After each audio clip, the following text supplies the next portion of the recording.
Vertis North, itong panibagong Central Business District.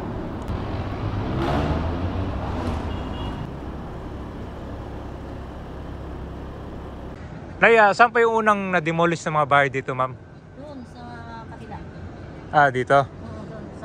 High-rise building. Tapos, behind the high-rise building ay yung mga natitirang bahay. Sa likod ng Vertis North, ito yung mga natitirang bahay. Matandaan na dito sa lugar ay nagkaroon ng mga ilang beses na demolition to make way for a new business district in Quezon City. So ito yung latest, meron ng mga ibang bahay na na-demolish dyan malapit sa creek at meron ng kinoconstruct ngayon, ito malaking gusali. Pero malaking development pa ang abangan dito, kitang-kita mo naman halos more than 50% pa siguro yung mga natitirang mga bahay. Kakabukas lang pala dito itong Soler Resort North. Isa itong 5-star destination dito sa Quezon City. At nagkaroon na rin ng groundbreaking para sa gagawing station sa Metro Manila Subway. Ito ay malapit lang sa Vertis North. At ito po yung Vertis North, itong mixed-use development in Quezon City. So ito ay mix of residential developments and open space like Ayala, Triangle, and Greenbelt Park.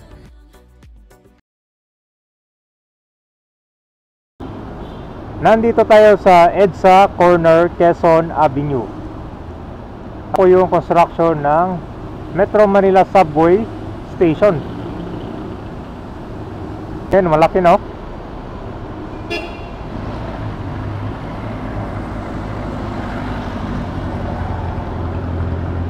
So dito yung malapit sa Vertis North, itong panibagong Central Business District, kung saan yung ibang part dyan ay dating slum area at ngayon puno na siya ng mga high-rise buildings. So yan, pakusalan natin ngayon. Dito muna natin doon sa Vertis North. Pagkatapos, pasok tayo doon sa Agam Road. Magandang lokasyon. Actually, walking distance lang kung gusto niyo pumunta ng SM North. Yan yung next kanyo, station.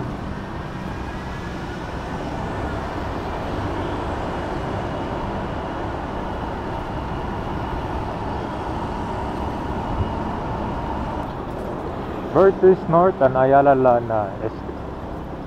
Ikot muna tayo dito.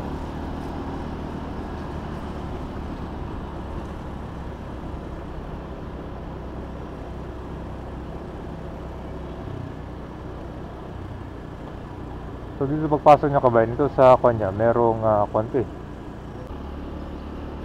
Yun, oh. Ito yung parang garden nila. At ito yung kakabukas ng resort and casino, ang Soler. So very accessible na papunta dito sa Vertis North.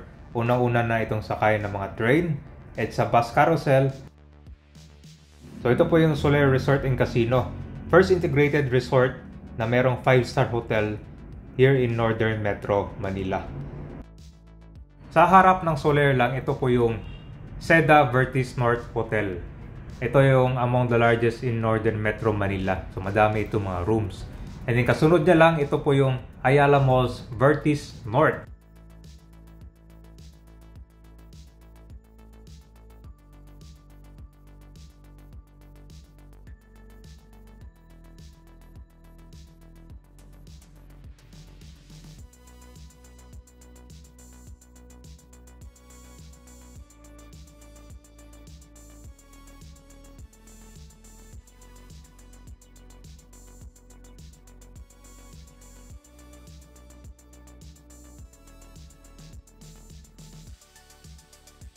Ikot muna tayo para maipakita ko sa inyo itong buong Ayala Mall sa Vertis North.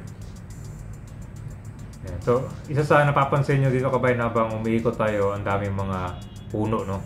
Ito yung kailangan natin, mga open space dito.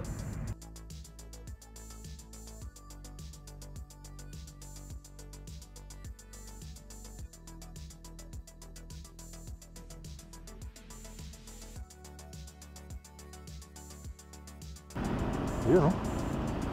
So ito ay malapit sa Metro Manila, malapit na tayo sa MRT Line 7. Pagka-exit natin dito sa North Avenue naman yan.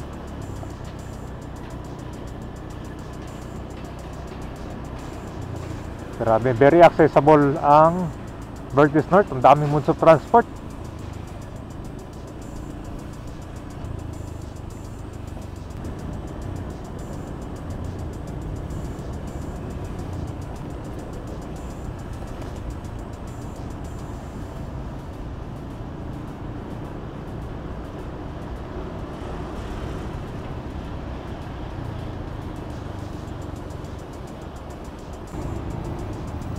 pasok na tayo dito ngayon sa Agam Road.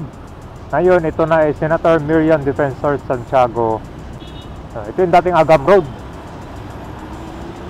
Pero ayon sa mga natanong ko, parang hindi na yata pwede magtayo ng bahay, kaya binabantayan na itong lugar dito.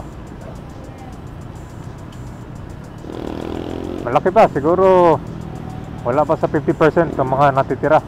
More than 50% pa yung mga natitira.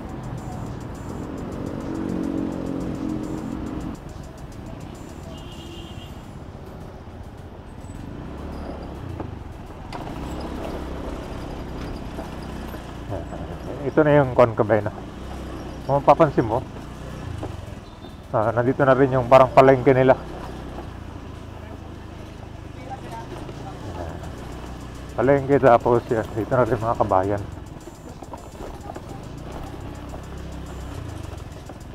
Diba? Ito yung the other side.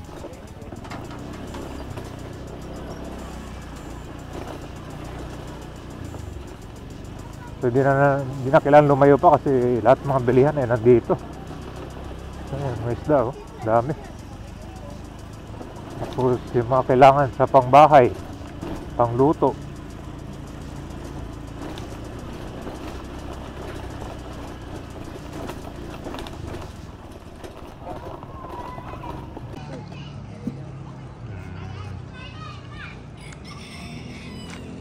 Alright, nandito na tayo kabayan sa San Roque, Barangay Bagong Pag-asa sa QC. So dito mo makikita kabayan yung high-rise building. Tapos behind the high-rise building ay yung mga natitirang bahay. And actually pero marami ng part dito ang na-develop. Naya, saan pa yung unang na-demolish na mga bahay dito, ma'am? Doon sa kabila. Ah, dito? Doon sa may banda sa may creek. Pero kwanto ma'am, ang balita parang lahat dito gagawin? Sabi. Tira dyan, no? Oo. Pati dyan. Napunta na rin sa Tanasora yan, mga yan. Na-relocate na sila. Okay.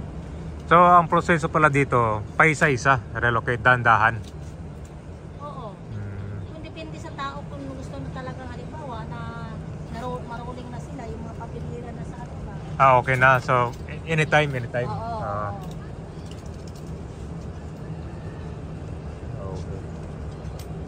Okay. Dating squatter area din yan?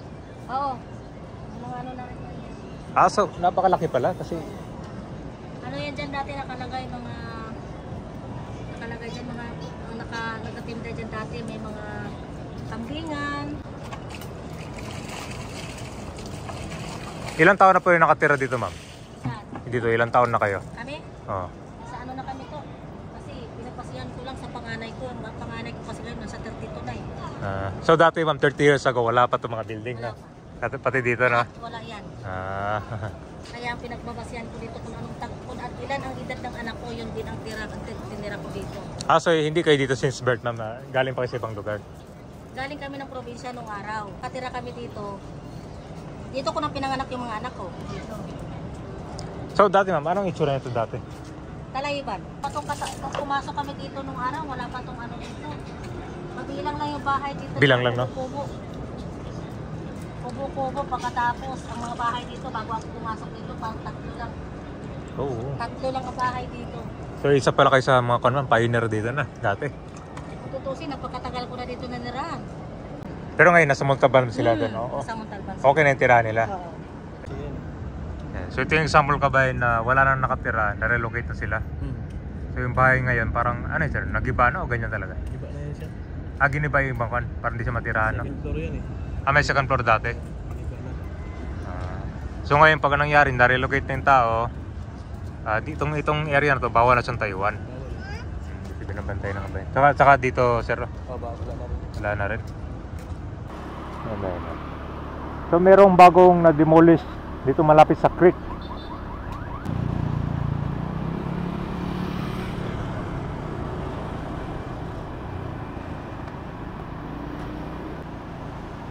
Malapit sa creek. So nakabakod na. Saka meron na rin ginagawa. Ito yung latest sa development. Meron ng gusali agad to. Grabe, bilis. So ito yung Senator Miriam Defensor, Santiago Avenue. Yan yung dating Agam Road. So ito po yung mga natitirang bahay. Maigpit na rin dito sa lugar. Bawal na yung magpasok ng mga materyales, yung mga gagawing pangtayo ng bahay dahil nabanggit rin nila kabayan na halos karamihan ng mga trabaho nila ay nandito lang. Kaya kung gusto nila ma-relocate, gusto nilang malapit lang dito sa Quezon City. Dahil yung iba ito na-relocate, meron lang malapit sa QC Meron naman sa ibang probinsya, gaya ng Bulacan.